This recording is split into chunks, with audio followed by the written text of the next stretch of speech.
তো নমস্কার চাষি বন্ধুরা, তোমাদের সকলকে আজকে আমার এই নতুন ভিডিওতে আমন্ত্রণ জানিয়ে শুরু করছি আজকের ভিডিওটি। আজকের ভিডিওটিতে আমি একটা কীটনাশক নিয়ে আলোচনা করব, যে কীটনাশকটি নিয়ে অনেক চাষির মধ্যে অনেক রকম ভুল ধারণা আছে। অনেকেই বলে থাকে কীটনাশকটি কাজ করে না, আবার কেউ বলে যে কীটনাশকটি স্প্রে করলে নাকি গাছের ক্ষতি করে, কাজ বাড়ে না। এই সমস্ত কিছু অনেক রকম ভুল ধারণা কিংবা তোমাদের ফলাফল খারাপ হওয়ার অনেক রিপোর্ট আছে। তো এই কীটনাশকটি কী, তাছাড়া এর কী কী ক্ষতিকারক দিক আছে, কী কী তোমাদের কাজ করে, কোন কোন পোকার ওপর কাজ করে, কতদিন কাজ করে, দাম কি কি নামে পাওয়া যায় এবং এটা আমরা কতদিন পর্যন্ত রেজাল্ট পেতে পারি। তো এই কীটনাশকটির প্রথমে এটার নামটা বলি, তারপরে আরও অন্য কিছু বলছি। এটার নাম হলো এফএমসির কোরাজিন। তো এই কীটনাশকটির কেমিক্যাল কম্পোজিশন থেকে প্যাকিং প্রাইস এবং কতদিন কাজ করে সমস্ত কিছু ভিডিওটার মধ্যে তোমরা জানতে পারবে। ভিডিওটা শেষ পর্যন্ত দেখার একান্ত অনুরোধ রইল। তোমরা এই বলে শুরু করছি আজকে ভিডিওটি। প্রথমে আসি এটার কেমিক্যাল কম্পোজিশন কী আছে। এটা কেমিক্যাল কম্পোজিশন যেটা আছে সেটা হলো ক্লোরেন্টা নিলিপ্রোল 18.5% WWSC ফর্মুলেশনে। তো SC ফর্মুলেশনের ফুল ফর্ম হলো, এটার মধ্যে আছে সাসপেনশন কনসালট্রেট, অর্থাৎ সাদা রঙের গাঢ় তরল একটা পদার্থ, যেটা আমাদের গাছে স্প্রে করলে গাছের কীটপতঙ্গ নিয়ন্ত্রণ হয়।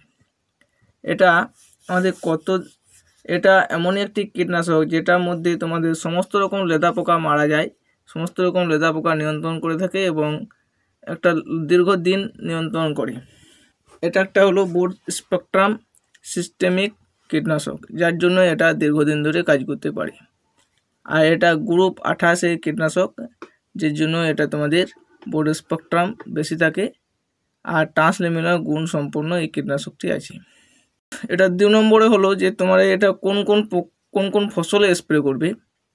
এটা ফসলের কথা বলতে গেলে এটা প্রথমে আসে ধান, তারপরে আসে আখ, তারপরে তোমাদের আলু, পটল, ঝিঙ্গে, বেগুন, লঙ্কা, ভেন্ডি, তুলো, সমস্ত রকম ফসলে এটা ব্যবহার করা যায়। তাছাড়াও যেমন তোমাদের আছে টমেটো, সমস্ত রকম ফসলে এটা ব্যবহার করতে পারো। তোমাদের আমি সমস্ত রকম কোম্পানির ছবিগুলো আমি দিয়ে দেবো, তোমরা স্ক্রিনের মধ্যে দেখে নেবে। এবারে এটা তোমাদের কোন কোন কীটপতঙ্গ নিয়ন্ত্রণ করে। এটা প্রথমে আমি বলেছি সমস্ত রকম লেদা পোকা নিয়ন্ত্রণ করি।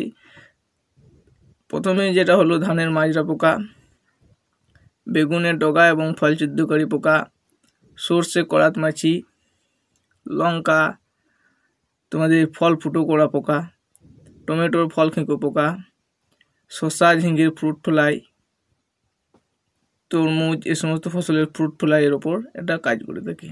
এটা কতদিন কাজ করে? এটা আমাদের কাজ করে সাধারণত স্প্রে করার পর থেকে 15 দিন পর্যন্ত কাজ করে, যদিও টেম্পারেচারের ওপর এটা নিয়ন্ত্রণটা কম বেশি হয়ে থাকে। এবারে আসি এটা আমাদের প্যাকিং সাইজে পাওয়া যায়। এটা প্যাকিং সাইজ হলো যে এটা প্যাকিং সাইজ পাওয়া যায় 10 ml, 30 ml, 60 ml, তারপরে আরও বড় প্যাকিং সাইজ পাওয়া যায়। তোমরা যাদের বেশি দরকার তারা আরও বড় প্যাকিং সাইজও পেয়ে যাবে। এসের দাম, এটা এফএমসি কোরাজিনের অনলাইন প্রাইস যখন যেটা আছে 169 টাকা প্রতি 10 ml ফাইল। বড় ফাইল হলে কম দাম থাকে।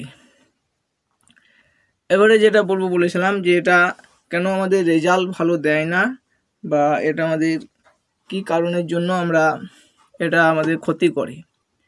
এটা রেজাল্ট ভালো না দেওয়ার প্রথম যে ভুলটা হলো, যদি এটাকে সকালে স্প্রে করা হয় তাহলে এই রেজাল্ট একবারই পাওয়া যাবে না, কারণ এটা রোদে তোমার টেম্পারেচার আপ ডাউন হওয়ার জন্য কিন্তু এটা কাজ করে না। বিকেলের দিকে ঠিক গোলধরি লগ্নে যখন সূর্য ডুবো অবস্থায় এটা স্প্রে করবে, এটার সঙ্গে কোনো আঠা লাগে না। এটা এমন একটি কীটনাশক, যদি এটাকে ব্যবহার করে থাকো কিন্তু এটা গাছের পাতাটা মোটা করে এবং গাছের বৃদ্ধিটা থামিয়ে দেয়। এই জন্য এটার সঙ্গে তোমরা যে কোনো একটা পিজিআর, অ্যামাইনো অ্যাসিড করতে পিজিআর, যে পিজিআরটার মধ্যে অ্যামাইনো অ্যাসিড থাকবে সেরকম ধরনের পিজিআর তোমরা একটা এর সঙ্গে ব্যবহার করবে, যাতে তোমাদের গাছের বৃদ্ধিটা ব্যাহত না হয়। তাহলে এটাকে তোমরা ব্যবহার করতে পারো। সমস্ত সমস্যার আজকে সমাধান এই ভিডিওর মধ্যে করে দিলাম। তাহলে এই বলে এই ভিডিওটা রাখছি। ধন্যবাদ, ভালো থাকবে। আবার দেখা হবে অন্য পর্বে নতুন কোনো ভিডিও নিয়ে। তো চ্যানেলে যদি নতুন হয় তাহলে চ্যানেলটা সাবস্ক্রাইব করবে, আর ভালো লাগলে অতি অবশ্যই লাইক করবে। আর কোন কোনো জায়গায় যদি ভুল বলে থাকি তো আমাকে ক্ষমা করবে।